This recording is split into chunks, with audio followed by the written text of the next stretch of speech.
At exactly 3 p.m., local veterans stood at the shores of the lake and played taps on their bugles. Over the past 2 semesters here at Ithaca College, Christian community has grown exponentially. There are a couple factors at play, but one in particular is the formation of a new club on campus. I just spoke to one teacher in the past 5 minutes, and she said that she's hopeful to hear an answer from the superintendent and the school board by their last meeting in November, potentially even as soon as October 30th. Live from the Ithaca City School District, I'm Christian Gratto. The local public has been warned of a series of vehicle break-ins which occurred on October 1st in the town of Dryden. The New York State Police are calling these vehicle smash and grabs. Today, local legislators come together in a public forum to discuss the issues facing Tompkins County.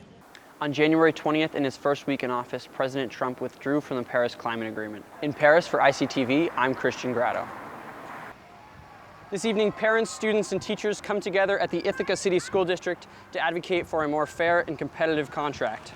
Here in London, Europe's largest airport, Heathrow, is closed on Friday due to a power outage caused by a fire at a power station 2 miles away. Hello, my name is Christian Gratto here with the Ithacan at the 65th Annual Cortica Jug in Cortland. We're here to get some crowd interviews. You can learn more about their company at thecircus.com. Reporting for Newswatch, I'm Christian Gratto. Our Mountain Lake PBS summer intern, Christian Gratto, has the story. For decades, the Malone Golf Course has welcomed thousands of Canadian golfers to their greens. With 36 holes and a history dating back to 1903, this club's current location was dedicated by Babe Ruth just a month before it opened in 1939. Recently, with tensions between Canada and the United States, they have seen a drastic decline in the number of Canadian visitors. Business is down about 20%, which is a loss of roughly $400,000 in revenue. It costs about $1.5 million just to maintain our 2 courses here every year. And when you lose $400,000 of revenue, that takes a bite out of that. So our managers have been cutting where they can while maintaining the same quality of play. If you play golf and you've played Malone, you'll know that it competes with essentially any other golf facility in the world. The club says it has been reaching out to Canadian groups who have visited in the past. Both myself, another member of our committee, have made those phone calls to packages that have booked in previous years, and by and large, everyone really likes our facility. They really enjoy the experience they had here, but unfortunately, due to geopolitical tension, they've decided to keep their tourism dollars in Canada. They've also been in touch with both state and federal lawmakers looking for help. My concern is we're not getting any response from our federal representatives. State representatives are trying. They're doing what they can. Local representatives are doing what they can. There's not a lot of money to go around, but they're doing what they can. And while they're unhappy about the cancellations this summer, they say they aren't worried about it lasting long term. I have faith. I have faith in our customers.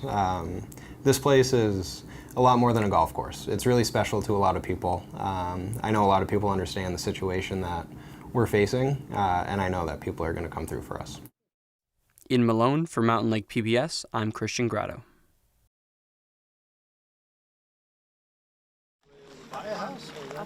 While Memorial Day is a time for family barbecues and recreation, more importantly, it's a time for remembrance. This past week, the town of Scroon Lake celebrated Memorial Day in a special way. At exactly 3 p.m., local veterans stood at the shores of the lake and played taps on their bugles. I think it's important because it really brings attention to those that have sacrificed their all for this country. When people heard the playing of taps, they dropped everything they were doing and took a moment to listen and reflect.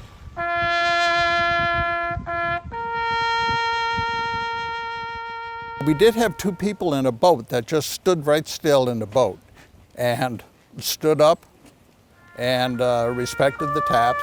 Scroon Lake's a very patriotic town.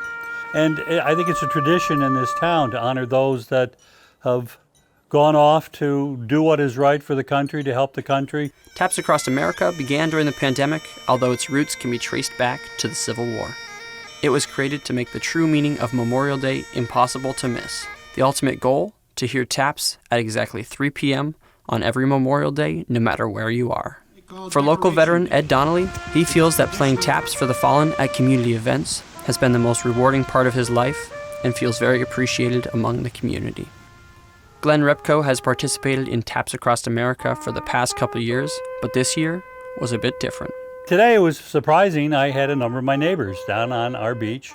I was at the end of the dock playing taps, and I was concentrating on that, and when I finished I heard a round of applause, and I turned and looked, and there were about 10, 12 people listening. So that was quite an honor, quite honorable of them. Again, it's the patriotism in Schroon Lake. These are the people of Schroon Lake. They care. A community that cares, year after year. For Mountain Lake PBS, I'm Christian Gratto. Buona Pasqua. Less than 24 hours after giving a brief Easter blessing to thousands in St. Peter's Square, Pope Francis has died on this Easter Monday. The Pope died today at the age of 88 after serving 12 years as the Pope, 12 years as a cardinal, 11 years as a bishop, and 28 years as a priest. Pope Francis, the Church's 266th Pope, was known for his humility, receiving the title of the People's Pope. One of his largest focuses was helping the marginalized and the poor. He is known for being one of the Catholic Church's most progressive popes, sparking controversy over several different topics, including LGBTQ inclusion, stating, "If a person is gay and seeks God and has goodwill, who am I to judge him?" He has also relaxed rather strict rules surrounding divorce in the Catholic Church, saying that in some situations it might be morally necessary. The Pope's death follows a 38-day hospital stay through most of the Catholic season of Lent, after he was diagnosed with double pneumonia. The White House posted sending their regards, including photos of both President Trump and Vice President Vance with the Pope. The photo you see of J.D. Vance was taken just yesterday during his visit to address the Trump administration's immigration policies, which Pope Francis disagreed with. The Pope's funeral date is yet to be announced, but will be within the next week. From London, I'm Christian Gratto.